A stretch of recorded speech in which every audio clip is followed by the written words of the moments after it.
Well, hello, friend. This is John Hames, the host of Old Guard Audio. I'm so very glad you tuned in today. Have someone in mind that might enjoy listening to the show, especially a young person that needs to hear a conservative message. Tell them how to subscribe or send them to the About page. This will provide methods of subscribing to the show, and that is www.oldguardaudio.com/about. Let me know what you think of the show. Send me an email at john@oldguardaudio.com. And I'm praying that God will richly bless you and yours. Thank you again. This is John Hames. Do you believe in free speech? Do you believe that people should be judged by their character, not their skin color?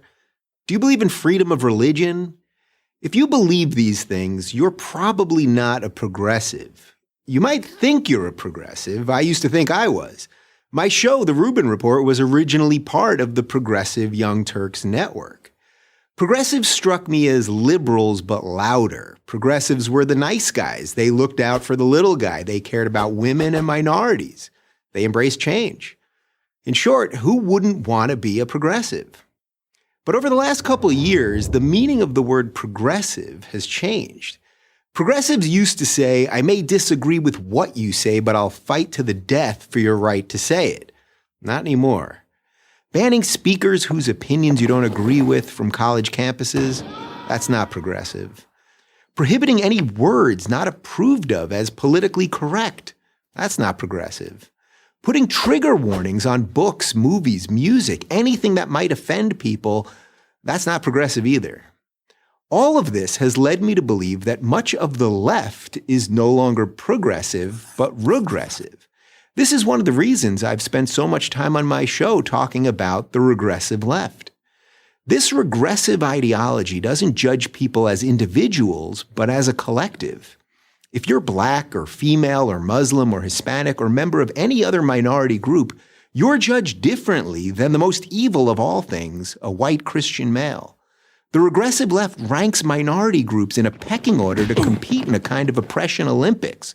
Gold medal goes to the most offended.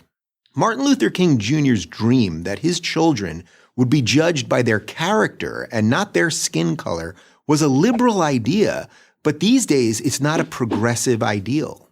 And what about religious freedom, the idea that no one else can tell you what you have to believe? Surely progressives still support that basic right. Well, not so much. I'm a married gay man, so you might think that I appreciate the government forcing a Christian baker or photographer or florist to act against their religion in order to cater, photograph, or decorate my wedding.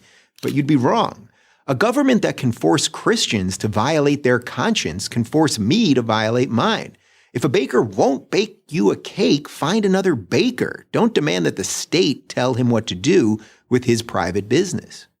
I'm pro-choice, but a government that can force a group of Catholic nuns, literally called the Little Sisters of the Poor, to violate their faith and pay for abortion-inducing birth control can force anyone to do anything. That's not progressive, that's regressive.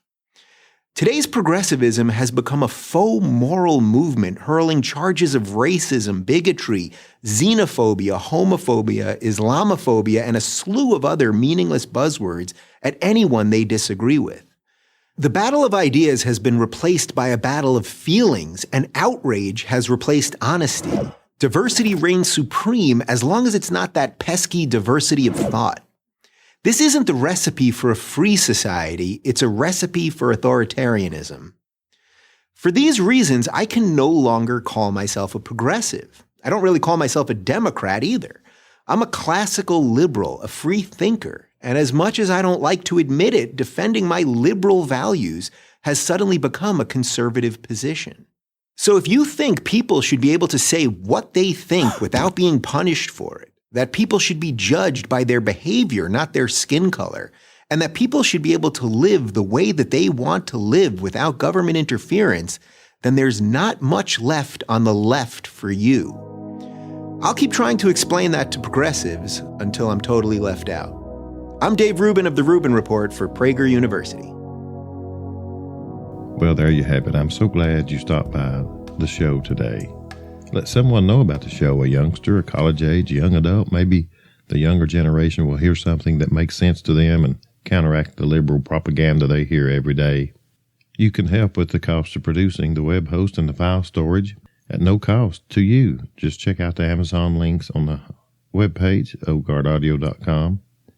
If you make any purchase using those links, regardless of what item is being displayed, just click on the Amazon link and make a purchase that you need around the house. I'll get credit for it. It will sure help keep the show on the air. Thanks again. This is John Hames. May God bless you and all of yours.